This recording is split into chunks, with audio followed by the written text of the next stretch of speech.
जगन्नाथ। आज हूँ एप्रिल 24 तारीख शुक्रवार।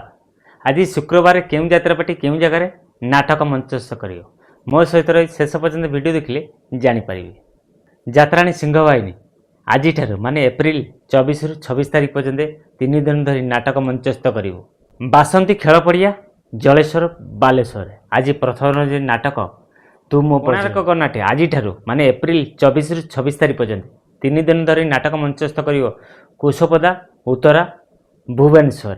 आज प्रथम जो नाटक श्रीकृष्ण आखिरे आज माने एप्रिल 24 रु 26 तारीख पर्यंत 3 दिन धरी नाटक मंचस्थ कर बेदनावंत भद्रक बेदनावंत भद्रक यात्रा स्वर्णमहल नाटक मंचस्थ कर आज प्रथम जो नाटक स्वामी पछे नरककुची अपेरा राजदरबार 3 दिन धरी नाटक मंचस्थ कर एप्रिल 24 25 26 3 दिन धरी नाटक मंचस्थ कर अमड़िया पाटना जनार्दनपुर सालेपुर कटक 3 दिन धरी अपेरा राजदरबार तार नाटक मंचस्थ कर आज प्रथम जो नाटक आखि पलक खोजुची तथे यात्रा सप्तमहल 3 दिन धरी नाटक मंचस्थ कर सिरापुर खेल पड़िया सोर बालेश्वर।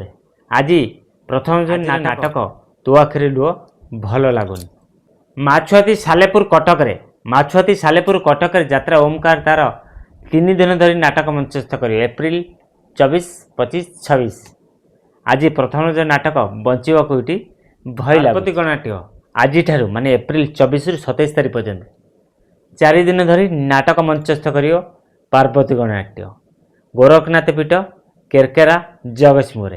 आज प्रथम जो नाटक तो लगी बड़दाण्ड मन आपण मानू जणीदेली।